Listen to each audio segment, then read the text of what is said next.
நேர்களே, அண்ணாமலை மிக விரைவில் தனி அமைப்பை காணப்போகிறார். அண்ணாமலை மிக விரைவில் பாரதிய ஜனதாவிலிருந்து வெளியேறப் போகிறார். இதெல்லாம் தொடர்ந்து செய்திகள் வந்து கொண்டிருக்கிறது. அதற்கு காரணம் அண்ணாமலையினுடைய பேட்டி. அந்த பேட்டியில் நம்ம ஏற்கனவே சொன்னோம், இடம் சரியில்லாவிட்டால் துண்டை உதறி தள்ளிவிட்டு தோளில் போட்டு எனக்கு வேற பார்த்துருவேன். அமித்ஷா எனக்கு ஒரு வாக்குறுதி கொடுத்தார், நான் கொடுத்திருக்கிறேன், 2 பேரும் நல்லது செய்வாங்கன்னு தான் நான் அரசியல்ல இருக்கேன், அதோடு நிறுத்திக்கிட்டார். ஒரு கட்சியினுடைய தலைவராக இருந்து மாற்றம் செய்யப்பட்ட அண்ணாமலையினுடைய மன வெறுப்புக்கான காரணம் என்ன? இதை நம்ம தொடர்ந்து பேசணும். இந்தியன் எக்ஸ்பிரஸ் நாளிதழ் நேற்று ஒரு கட்டுரை வெளியானது. அந்த கட்டுரையில் அண்ணாமலையின் தவறுகளை சுட்டி காட்டினார்கள். அவர் கொஞ்சம் டென்ஷனாக இருக்கிறதும் இந்த சம்பவத்தில் நமக்கு புரியுதாக இருக்கிறது. என்ன நீங்க சொல்ல வரீங்க, என்ன சொன்னாங்க அப்படின்னு நீங்க கேட்கறது எனக்கு தெரியுது. கோயம்புத்தூர்ல பத்திரிகையாளர் மன்றம் வெளியிட்டுள்ள ஒரு அறிக்கையில், சென்னையில் பாரதிய ஜனதா நிகழ்ச்சி ஒன்றில் கலந்து கொண்டிருந்த அக்கட்சியினுடைய முன்னாள் மாநில தலைவரும் தற்போதைய தேசிய செயற்குழு உறுப்பினருமான திரு அண்ணாமலை ஏஎன்ஐ செய்தி நிறுவனத்திடம், அதன் செய்தியாளரிடம் நடந்து கொண்டிருக்கும் முறை எந்த வகையிலும் ஏற்புடையது அல்ல என்பதை இந்தியன் எக்ஸ்பிரஸ் ரொம்ப தெளிவாக சுட்டி காட்டியிருக்கிறது. இந்த கட்டுரையினுடைய தமிழாக்கத்தை உங்களுக்கு சொல்றேன். ஏன்னா ஒரு பெரிய பத்திரிகை அண்ணாமலையின் மீது ஏஎன்ஐ என்பது ஒரு பெரிய நியூஸ் ஏஜென்சி, அவர்கிட்ட நடந்து கொண்டது முறையல்ல என்பதை சுட்டி காட்டியதன் பின்னணி என்ன? அண்ணாமலை செய்தியாளர்களை மிரட்டும் துணியில் பேசுவதும், அவர்களது பணியை இழிவுபடுத்தும் வகையில் பேசுவதும், தன்னுடைய பாடி லாங்குவேஜ் உடல் மொழியால், பேச்சு முறையால் எதிரில் இருக்கக்கூடிய செய்தியாளர்களை அச்சுறுத்துவதும், இது முதல் முறை அல்லங்க, பல முறை கண்டனத்துக்குள்ளான பிறகும் அண்ணாமலை தனது நிலைப்பாட்டை மாற்றிக்கொள்ளாதது அவர் இன்னும் ஒரு பொலிட்டீஷியனாக, ப்ரொஃபஷனல் அரசியல்வாதியாக மட்டுமல்ல, பொது வாழ்க்கைக்கும் இன்னும் அவர் பக்குவப்படவில்லை என்பதை உணர்த்துகிறது. இந்த போக்கை அவர் கைவிட வேண்டும், இந்த நிலையை அவர் மாற்ற வேண்டும் என்று கோவை பத்திரிகையாளர் மன்றம் மீண்டும் ஒரு முறை எச்சரிப்பு அல்லது சுட்டி காட்டுதலோடு இந்த செய்தியை கோவையிலிருந்து பத்திரிகையாளர் மன்றம் அண்ணாமலை கண்டித்திருக்கிறது. இந்த நேரத்தில் செய்தியாளர்களுக்கும் நியூஸ் ஏஜென்சிஸ் நிறுவனங்களுக்கும் மீண்டும் ஒரு நினைவூட்டலை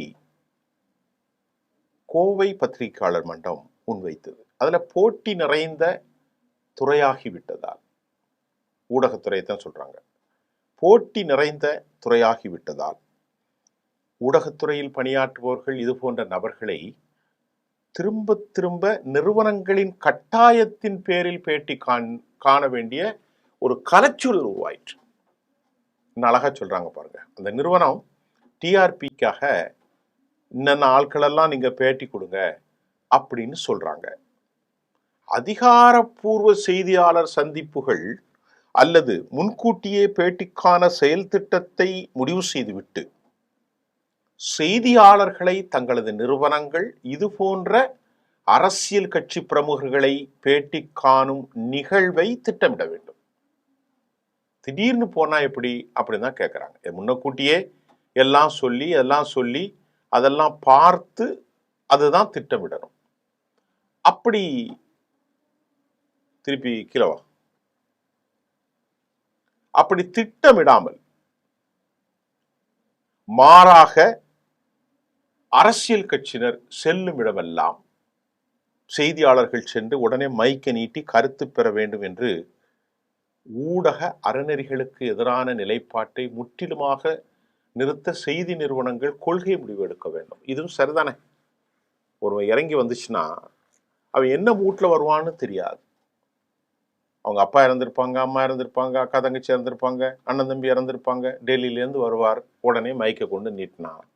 அவன் மூடு என்ன இருக்கு, அவன் அரசியல் தலைவர்னா தனியாக செய்யப்படலைல்ல. அதை சொல்லுது கோவை. இந்த மாதிரிலாம் செய்யக்கூடாது.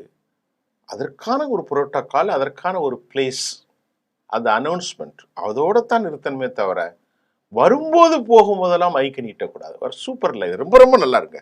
நானும் ஒரு ஜேர்னலிஸ்டாக ரொம்ப பெருமைப்படுகிறேன்.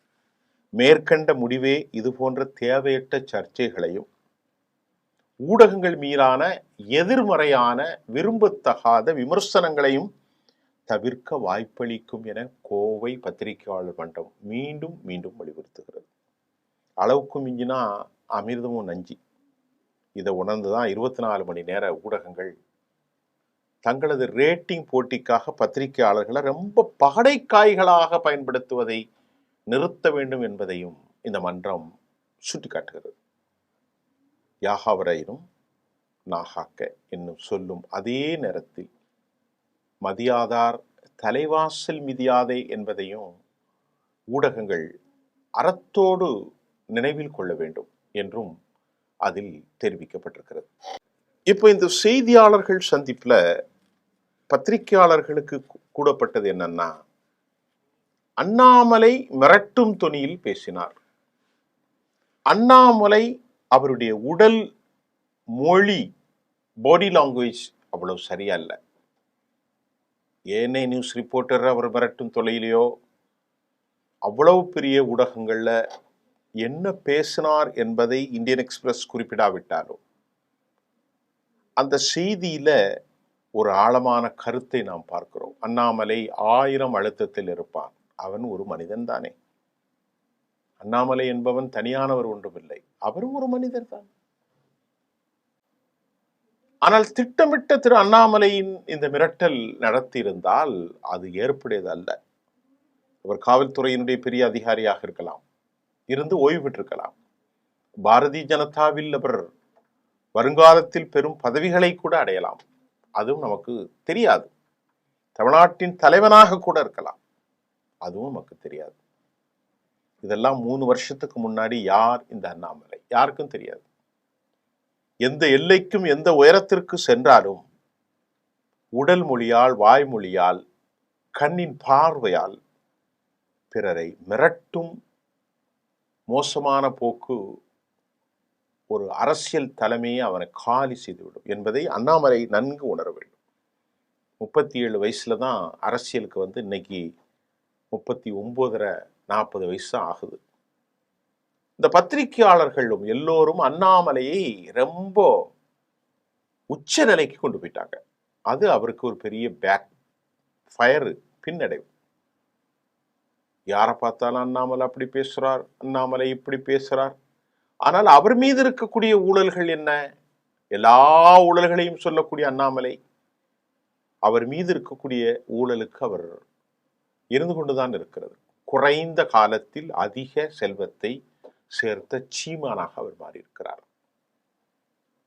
அதிமுக, திமுக, காங்கிரஸ், ரஃபேல் ஊழலிருந்து பாஜக வரைக்கும் இருந்தா நீங்கள் எப்படி 2.5 வருஷத்துல இவ்வளோ 1000 கோடி உங்களுக்கு எப்படி வந்தது, 100 கோடி எப்படி வந்தது, சில கோடிகள் எப்படி வந்தது, இந்த கேள்வி எழுப்புகிறார்கள். பல பிரஷர் அவருக்கு இருக்கு. அவர் என்ன பிரஷர்ல வந்தார் என்பது தெரியவில்லை. இருந்த பதவிகள் அவருக்கு தூக்கப்பட்டிருக்கிறது தமிழ்நாட்டில். இன்னைக்கு அவர் டிகிரேட் பொலிட்டிஷியனா மாறி இருக்கிறார். இருக்கும் இடத்தின் அடையாளம் மீண்டும் பறிக்கப்பட்டிருக்கிறது. இனி அவர் தமிழ்நாட்டு தலைவராக வர முடியாது. எவ்வளவு காலம் தொடர்ந்தாலும் குறிப்பிட்ட சமூக கட்டமைப்பின் பால் அவர் இருக்க வேண்டும், குறிப்பிட்ட சித்தாந்தத்தின் பால் இருக்க வேண்டும், குறிப்பிட்ட அமைப்பின் தகுதிக்கு உட்பட்டு அவர்கள் விதிக்கக்கூடிய சட்டத்திட்டத்தை ஏற்றுக்கொள்ள வேண்டும். இதையெல்லாம் ஒரு சாமானியனாக, ஒரு IPS அதிகாரியாக, ஒரு கற்றுணர்ந்த இளைஞனாக ஏற்றுக்கொள்ள முடியவில்லை என்றால் நேரடியாக அந்த இயக்கத்தை விட்டு அவர் வெளியே போகணும். அந்த கோபத்தை எல்லாம் வைத்துக்கொண்டு பத்திரிகையாளர்கள் மீது காட்டுவது அறமாகாது. இதை அண்ணாமலை புரிந்து கொள்வாரா? புரிந்து கொள்ளவில்லை என்றால் காலம் அவருக்கு புரிய வைக்கும். பொறுத்திருந்து பார்ப்போம்.